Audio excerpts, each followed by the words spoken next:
အားလုံးပဲမင်္ဂလာပါ2026တနှစ်တာလုံးအတွက်မြန်မာအသက်အာမခံ agency ဖြစ်တဲ့ Mingla Insurance နေပြီးတော့ကျွန်တော်တို့ချမှတ်ထားတဲ့ရည်ရွယ်ချက်တွေကိုလူချင်းမျိုးတို့နဲ့မျှဝေပေးခြင်းပါတယ်အရင်နှစ်တင်မှာကျွန်တော်လုပ်နေကြဗီဒီယိုတိုင်းပဲ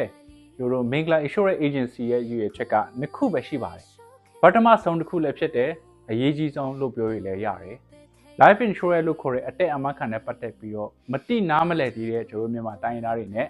ဘူဒုတာတွေတစ်ခုပြီးတစ်ခုเนาะအပစင်တိုင်းအလစင်တိုင်းဘူဒုတာတွေမျှဝေတော့မယ် sharing လုပ်ပေးတော့မှာပေါ့အတက်အာမခံဝယ်ထားပြီးသားကျွန်တော်မြန်မာတိုင်းသားတချို့တွေလည်းဝယ်ထားပေမဲ့လို့လည်းအသေးစိတ်နားမလဲသေးတဲ့လူတွေအများကြီးကြာနေတယ်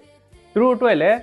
အပစင်ပဲဖြစ်စေเนาะလစင်တိုင်းပဲဖြစ်စေ webinar တွေလုပ်တော့မယ်ဘူဒုတာတွေမျှဝေတော့မယ်ဒီကြားထဲမှာသူတို့ main ကုန်းတွေမေးချင်တယ်ဆိုလို့ရှိရင်လည်းအချိန်မီကျွန်တော်တို့အဖွဲ့အစည်း agency ကိုဖုန်းခေါ်ဆက်သွယ်လာလို့ရတယ်အချင်းချုပ်အနေနဲ့ပြောရမယ်ဆိုလို့ရှိရင်ကျွန်တော်တို့ပထမရည်ရွယ်ချက်က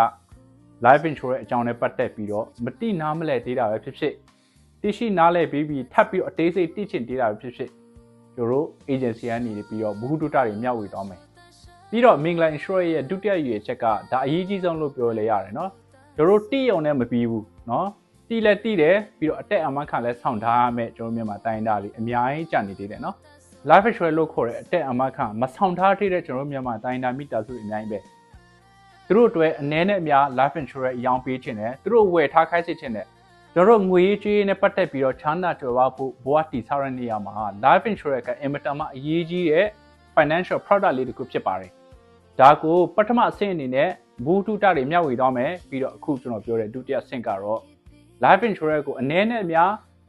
ကျွန်တော်မြန်မာတိုင်းသားတွေအရောက်စီတိုင်းဆောင်ထားဖို့တင်တယ်ဆိုတာကိုကျွန်တော်က agency အနေနဲ့သွားကူညီပေးမယ်သွားရှောက်ပေးမယ်သွားဝယ်ပေးမယ်သူတို့ကိုစားပြုပေးမယ်အဲ့လိုမျိုးတွေကျွန်တော်တို့လုပ်တော့ဖို့အရင်နှစ်တည်းအတိုင်းပဲရည်ရွယ်ချက်တွေရှိပါတယ် Mingla Insurance Agency အနေနဲ့မြန်မာတိုင်းသားတွေကိုအခမဲ့ပဲလိုက်ပြီးတော့ကူညီပေးနေပါတယ်ဝန်ဆောင်မှုတွေလုပ်ပေးနေပါတယ်ဒီကြားထဲမှာလူချင်းမင်းတို့လည်းအချိန်မရွေးပဲเนาะနေ့ရောညရောကူညီလိုအပ်တယ် Life Insurance ရှောက်ချင်တာပဲဖြစ်ဖြစ်မင်းကမေးများချင်တာပဲဖြစ်ဖြစ်အချိန်မရွေးဒီဖုန်းနံပါတ်ထဲမှာစာရေးလာပါမဟုတ်ရင်ဖုန်းခေါ်လာပါသူတို့ကူညီဖို့အများအားအဆင်သင့်စောင့်နေပါတယ်အားလုံးပဲကျေးဇူးတင်တယ်